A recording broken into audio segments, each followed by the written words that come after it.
Ah, l'épreuve uniforme de français, un rite de passage obligatoire pour tout étudiant qui désire obtenir son diplôme d'études collégiales.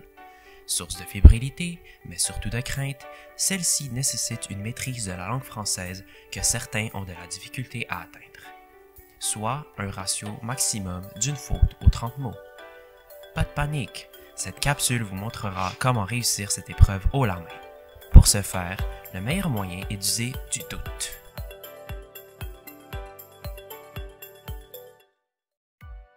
Alors, c'est quoi le doute? Eh bien, en français, le doute est une méthode qui mène à nous questionner de façon autonome sur la qualité de notre écriture. C'est la technique élémentaire de correction. Le doute lève ainsi le voile sur des erreurs ou des incohérences qui, sans quoi, resteraient cachées. Ce qui veut donc dire que le simple fait de douter en écrivant nous met dans un état psychologique plus disposé à limiter ces erreurs qu'autrement. La psychologie a ici un rôle important. Par exemple, par un biais cognitif, savoir que l'on peut repérer ces erreurs si l'on sait qu'on a les outils nécessaires nous poussera davantage à les repérer que si l'on jugeait la tâche presque perdue d'avance.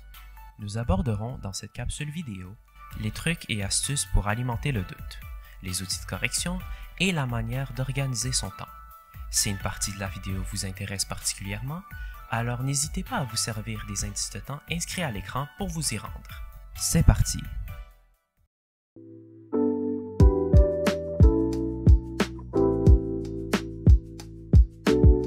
Plusieurs techniques existent pour induire le doute lors de l'écriture d'un texte en français. Dans cette section, nous allons vous présenter les plus efficaces. La perspective de taper à l'ordinateur peut paraître plus séduisante, mais il existe plusieurs inconvénients. En effet, la présentation en apparence impeccable peut souvent dissimuler plusieurs erreurs que l'on éviterait plus facilement à l'écrit. De plus, il est plus aisé de se corriger sur papier que sur l'ordinateur qui nous impose, d'une certaine façon, un format auquel nous ne sommes pas contraints à l'écrit. Aussi simpliste que cela puisse paraître, le fait d'écrire à la main nous incite à prendre davantage de temps et de recul pendant la rédaction, ce que nous ne faisons pas nécessairement autrement.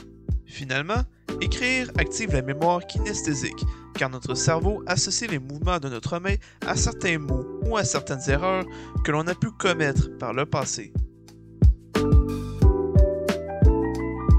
Il est très important d'utiliser une méthode d'autocorrection adaptée à vos besoins. Avant la rédaction, vous pouvez dresser une liste de vos erreurs les plus fréquentes afin que vous les gardiez en tête durant la production écrite. Une autre méthode qui a fait ses preuves est la correction au fur et à mesure. En effet, un bon truc est de marquer directement les mots dont vous êtes incertain avec un symbole. Ainsi, vous remarquerez plus facilement les mots à chercher et vous ne les oublierez pas. Après la rédaction, une relecture de votre texte peut très certainement vous aider à repérer des fautes que vous n'auriez pas vues autrement. Les prochaines techniques de relecture vous permettront de faire une révision efficace en optimisant votre temps. Cependant, n'oubliez pas que le plus important est de prendre une pause entre la rédaction et la relecture. Celle-ci peut être de quelques jours à quelques minutes si vous avez moins de temps devant vous, mais elle est nécessaire pour pouvoir prendre du recul sur votre texte et ainsi l'analyser sous un nouvel angle. Profitez-en pour vous changer les idées en pratiquant une activité que vous aimez. Cela peut aider à réduire le stress engendré par les examens. Relire son texte en faisant attention à ses faiblesses peut permettre de repérer un grand nombre de fautes facilement. Identifiez 2 ou 3 problèmes récurrents, puis, pour chacun d'entre eux, repassez sur votre texte en vous concentrant sur celui-ci.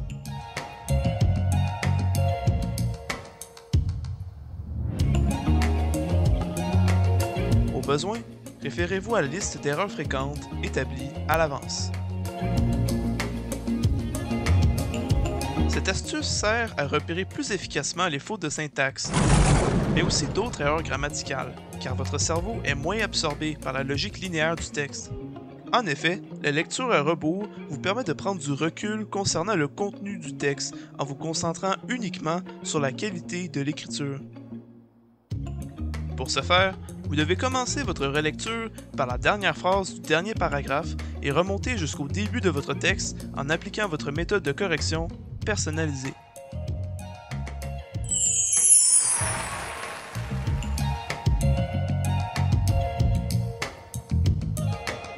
Plusieurs fautes de français sont repérables en citant le texte à voix haute. Cela aide à mettre en évidence les fautes de syntaxe, de ponctuation et même de grammaire dans certains cas.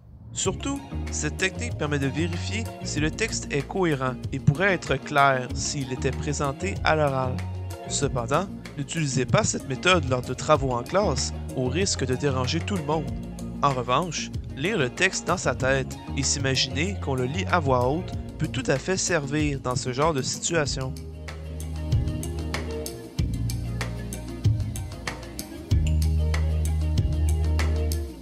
Finalement, un dernier truc serait de faire relire son texte, si possible, par une autre personne. Ainsi, en lisant pour la première fois votre rédaction, celle-ci pourra certainement repérer des erreurs que vous n'aviez pas vues, puisque vous n'en étiez pas assez détaché.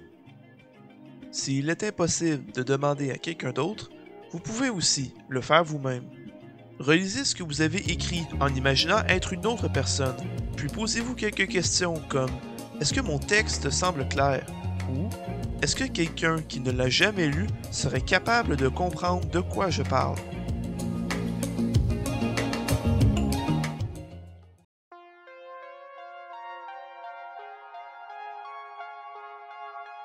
Une fois que vous avez repéré vos erreurs, il faut savoir les corriger. Il existe plusieurs outils à votre disposition afin de vous aider, chacun ayant ses propres spécialités.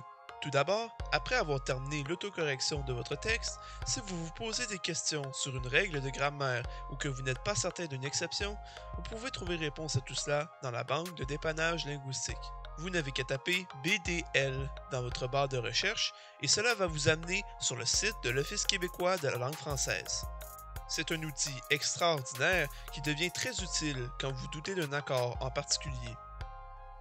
Ensuite, si vous vous questionnez sur l'orthographe d'un mot, le plus pratique est d'aller chercher dans le dictionnaire. Que ce soit parce que c'est la première fois que vous utilisez ce mot, qu'il a une double consonne, qu'il a un accent, que vous n'êtes pas sûr si le synonyme que vous avez choisi est adéquat, ou même pour toute autre interrogation, cet outil est essentiel.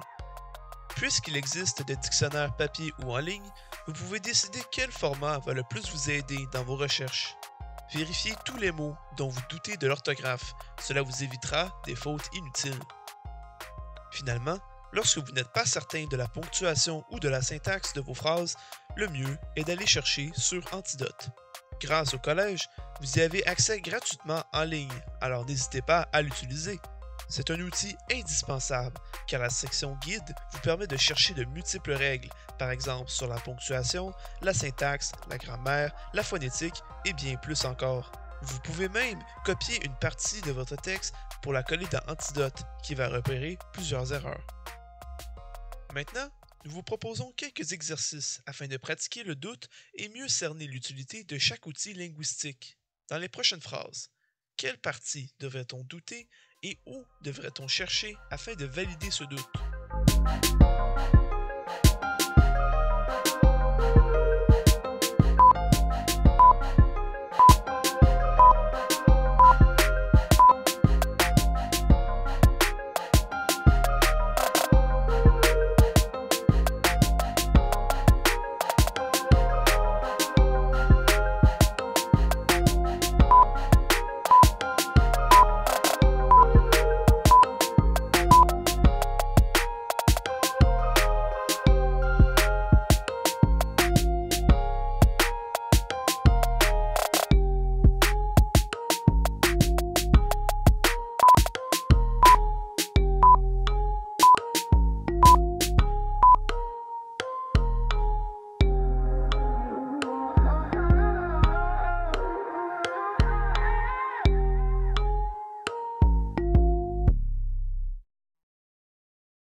Organiser son temps est nécessaire afin de pouvoir douter.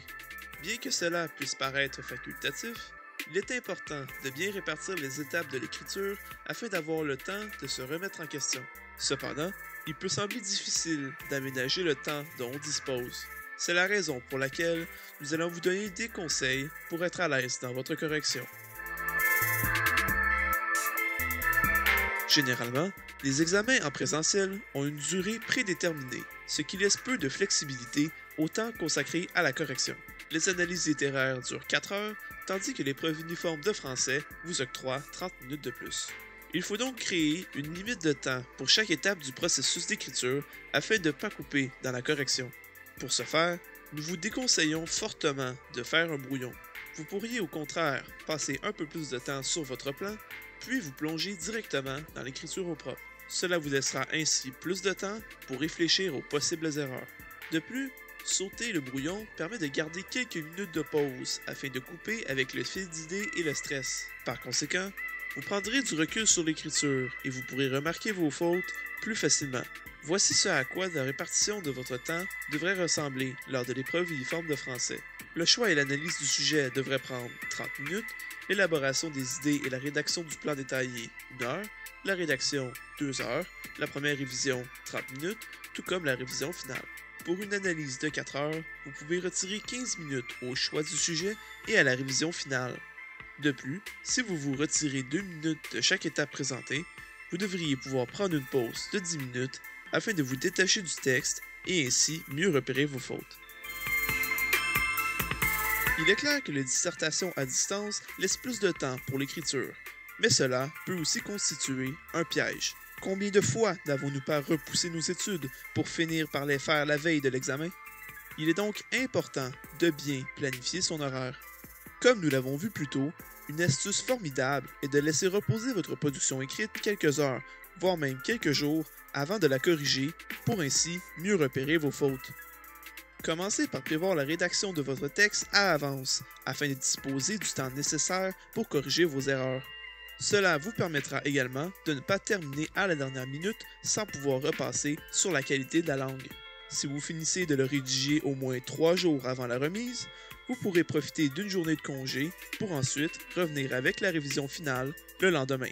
De cette façon, vous serez assez détaché du texte et disposerez de suffisamment de temps pour corriger votre rédaction.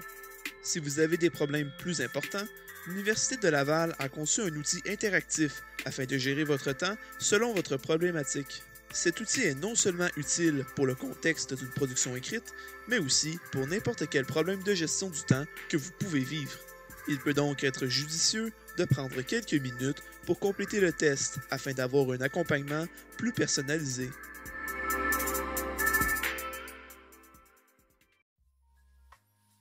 Pour finir cette vidéo, vous devrez retenir que le doute est primordial si l'on désire parvenir à des résultats éclairés et réfléchis. Cela s'applique encore plus en français. Une grande partie des erreurs que nous commettons est en fait largement évitable, mais encore faut-il s'en donner les moyens. Pour ce faire, il existe une panoplie de trucs et astuces qui sont très pertinents. On peut en citer quelques-uns comme l'écriture à la main, une technique d'autocorrection personnalisée, une lecture ciblée à rebours à voix haute ou encore avec l'aide d'une autre personne. Vous comprenez maintenant, le doute en français est en fait la correction avant même la correction. S'il permet de réduire considérablement son nombre de fautes, il n'est pas pour autant infaillible, mais surtout pas suffisant. En effet, même s'il est très utile, voire essentiel, le doute ne résout pas tous les problèmes. Il est donc important de se rappeler qu'il n'est pas censé remplacer l'autocorrection de quelque manière que ce soit. Il agit plutôt comme son parfait complément. Nous vous invitons donc très fortement à aller faire un tour sur les autres capsules à votre disposition. Dans le contexte actuel, il est primordial de se familiariser avec tous ces nouveaux outils auxquels on a accès. Le détour en vaut la peine, promis.